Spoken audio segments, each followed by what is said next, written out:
Hello, dear friends. May God bless. May the Holy Spirit lead our meditation on His Word so that then we will know, decide what to choose for our lives. God is magnificent. God is glorious. When we think and meditate on the story of Abraham, we learn with him, we learn with God how he chooses people and why he chose, for example, Abraham, right? Because at first, Abraham was an idolater. Did you know that? That's it. Abraham's parents were idolaters. Obviously, Abraham followed in that same line of thought. He would appeal to his pagan gods.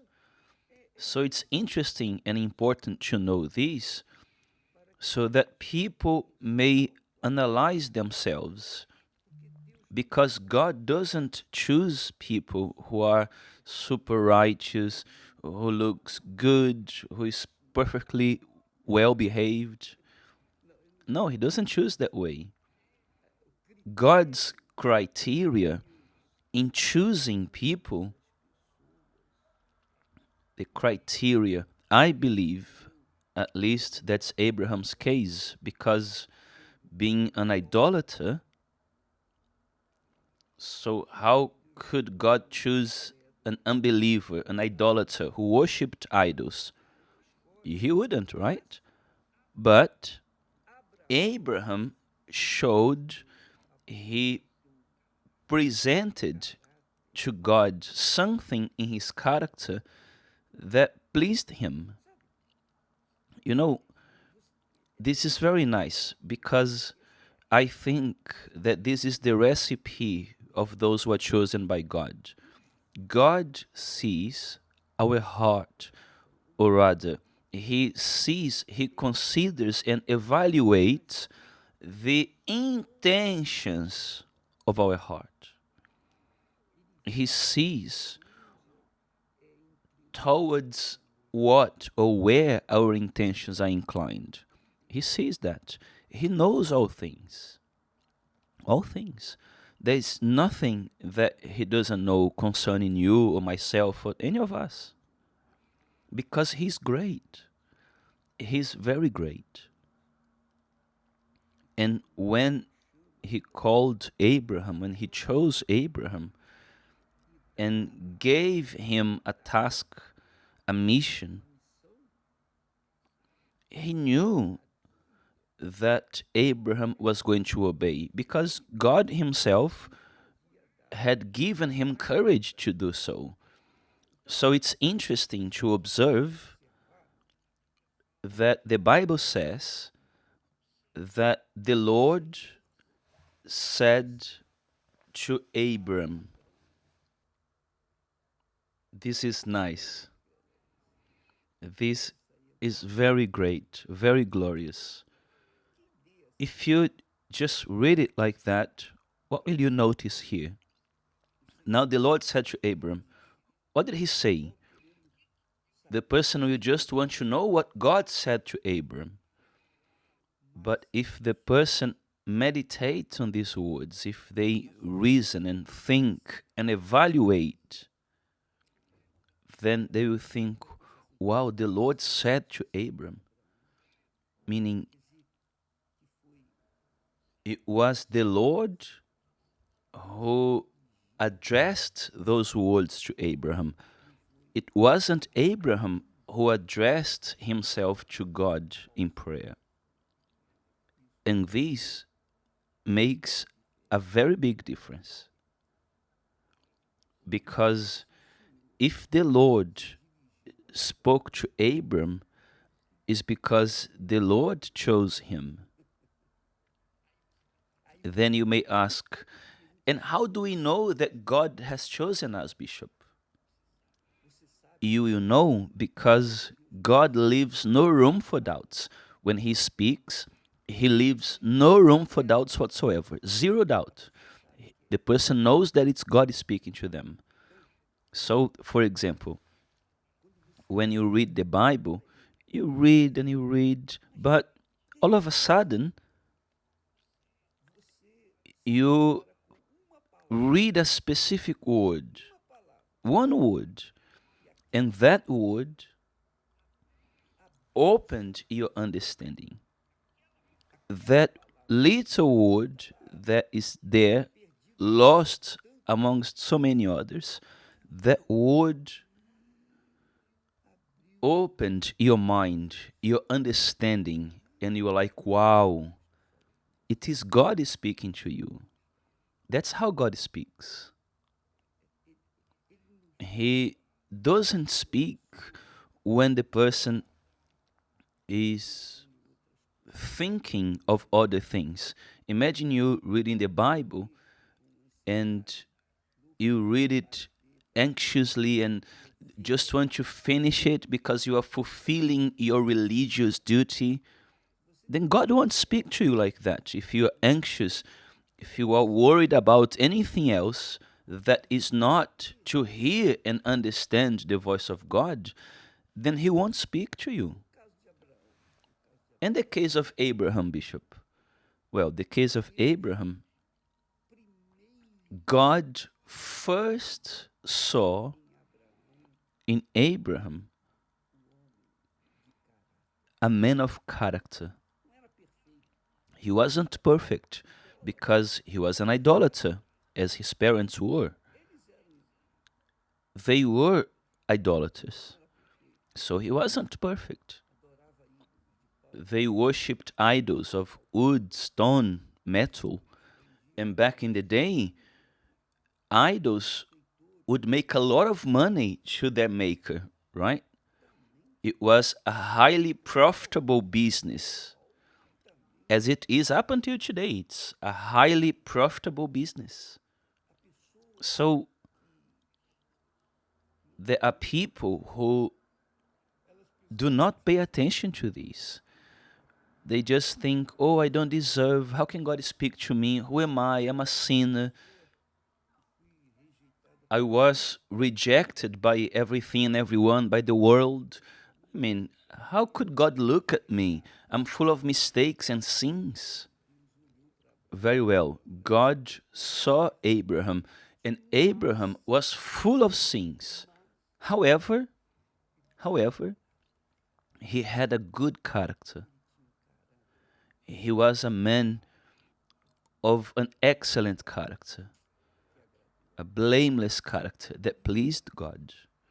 And this pleases God because a good character, the person who has a good character, is righteous. They like things in place. They might be an idolater or have done this and that and the other. But if they have a character that is good and blameless, for sure, they will please God because God is righteousness. God is righteous. So when He sees on earth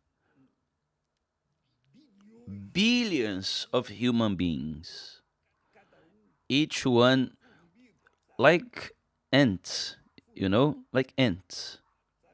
That bunch of ants that you go there with your feet and you touch it, and all of a sudden more comes out from the ground, running right, left, and center.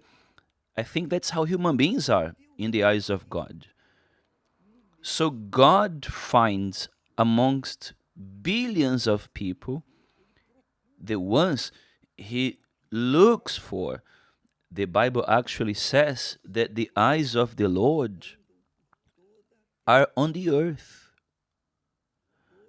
throughout all the earth, looking for those whose heart are loyal towards Him, whose heart is good, is perfect towards Him. Towards Him. It may not be perfect towards others, but towards God. Because God is righteousness, God is light.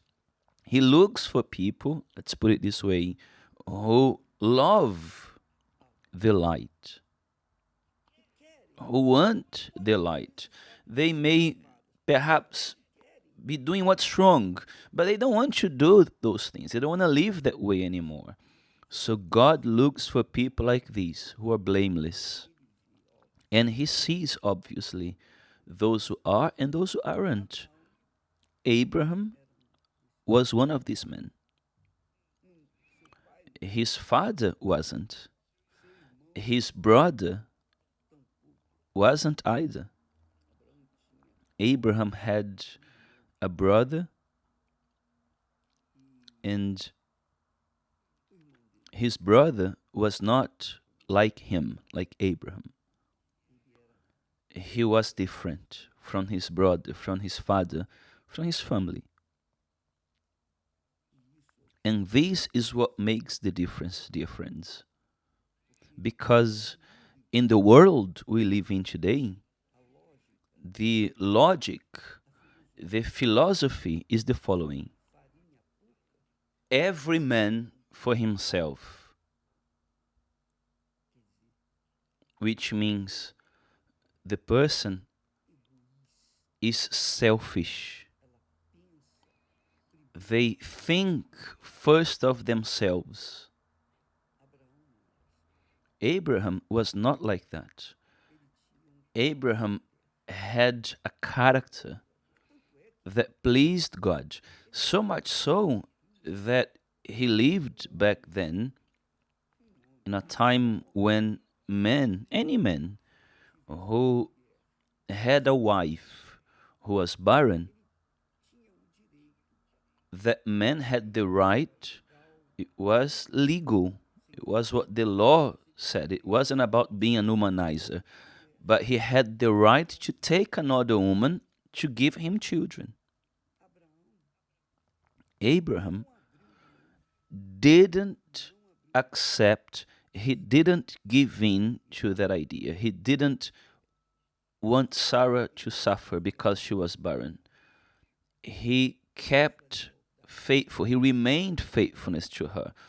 He was loyal to his faithfulness and love towards her. And he was a rich man. You can imagine a rich man, a man who was famous, right? He was well regarded by society because he was a stable man, financially speaking. He was the boss, he was the master of his lands in his father's house. But he valued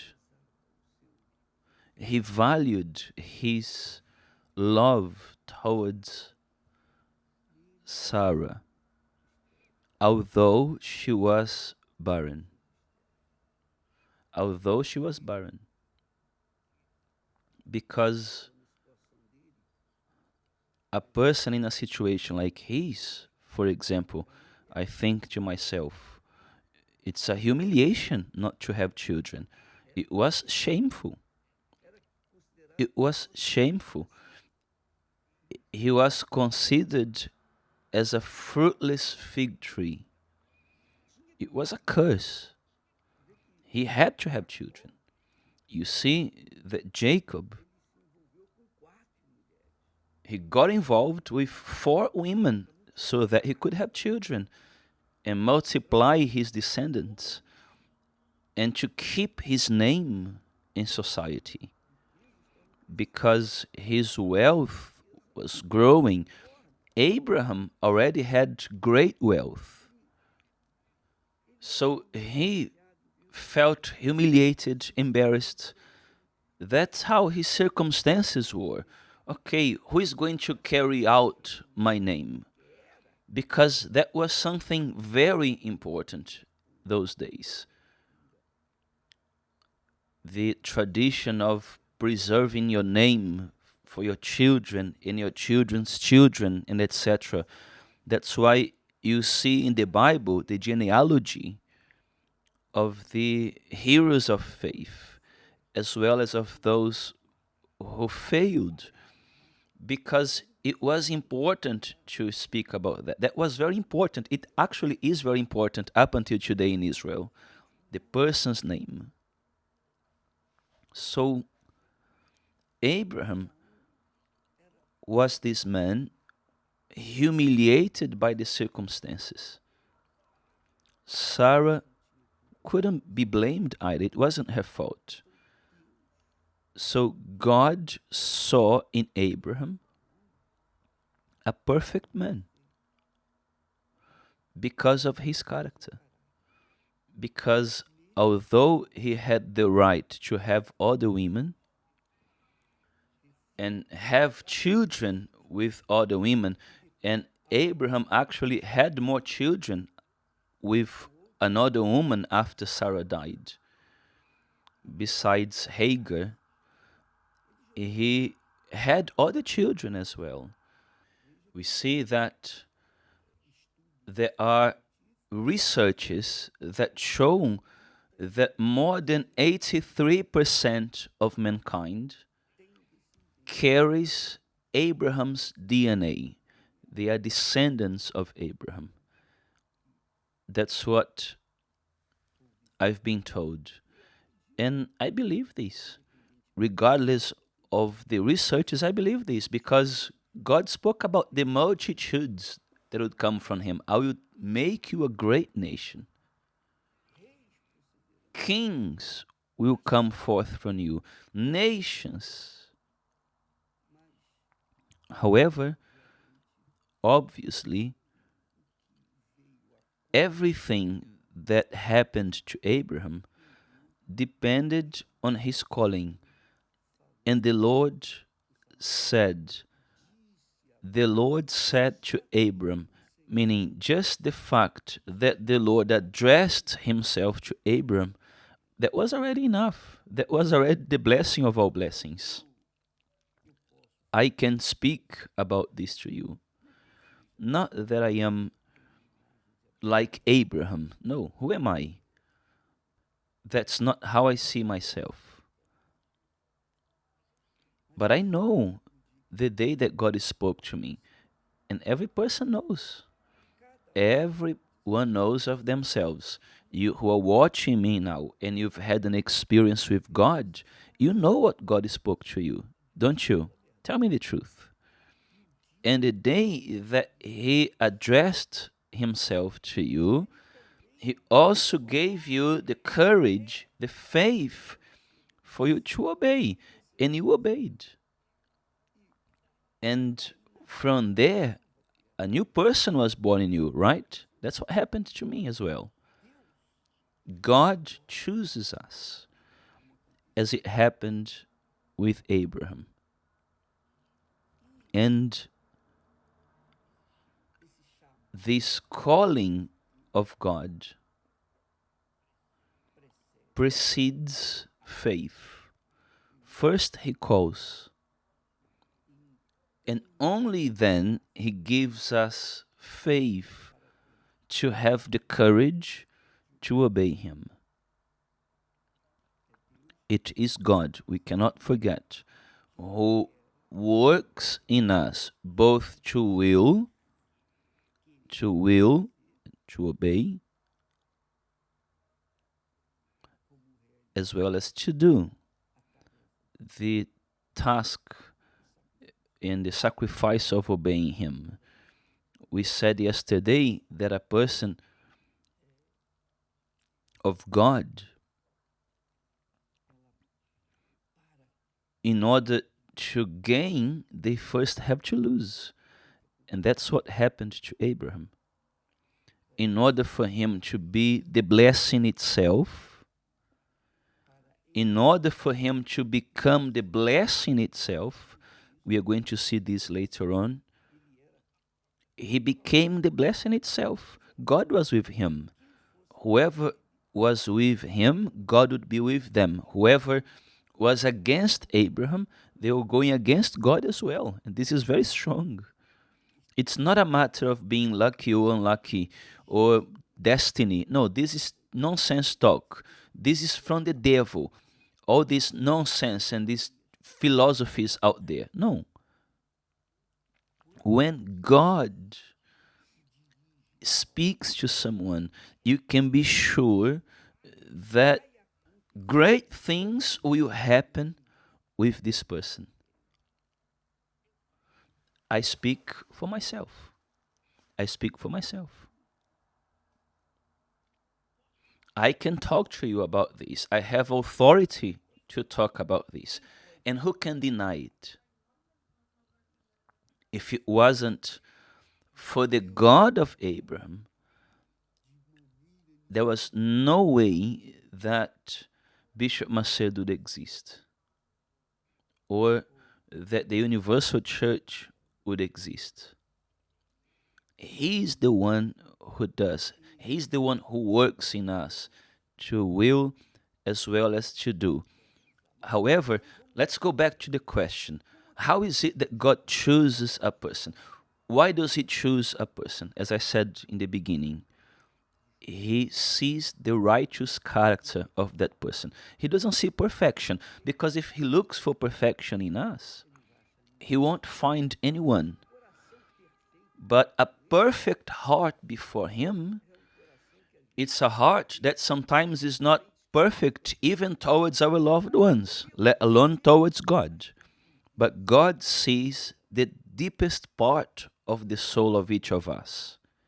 So if the person pretends, if the person is a hypocrite, if the person says one thing but they think another, if the person carries within themselves some sort of selfishness and self-centeredness, if the person is that kind of person that within themselves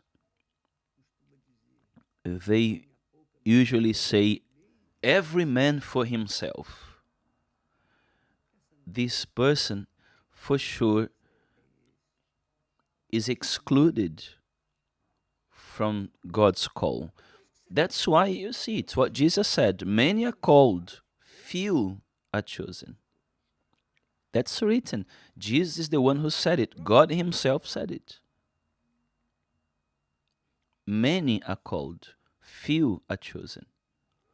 So God chooses those whom he will bring forth as his children. It's not like us. We don't choose to come into this world and be born, do we? My children weren't chosen to be born. Our children aren't chosen to be born. No, you don't know who will come. But God does know. God knows, because he won't choose just anyone. He will choose those who will honor his name. Those who will honor him above all things, making him first in their life. Those whose character is divine, like the character of the heroes of faith, who had their mistakes and their flaws. David was a man after God's own heart. How did God choose David, knowing that he was going to commit such a serious mistake? Up until today, Israel pays for the mistake of David. Look at that. But why did he choose David? Because David had a heart after God's own heart. His heart was inclined towards righteousness. Righteousness. And God is righteousness. This is very important in order for you not to... And righteousness is a matter of decision. We were born with the conscience of what is right and what's wrong, of what is fair and what is unfair. And if we decide for what is unfair, then obviously that we won't be approved by God. But if we decide for what is fair, because I remember that my father, he was a man who suffered a lot, a whole lot. He wasn't a perfect man at all. However, my father was a man who loved truth. He hated lies. I never forget his teachings.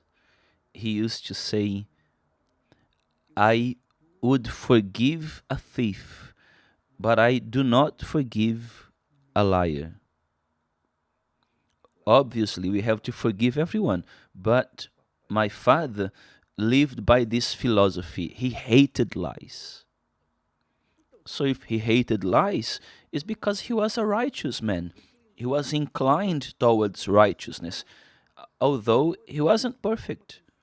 You can have many mistakes and flaws, but if you are inclined towards righteousness, towards what's correct and fair, you can be sure God has chosen you, and He will speak to you.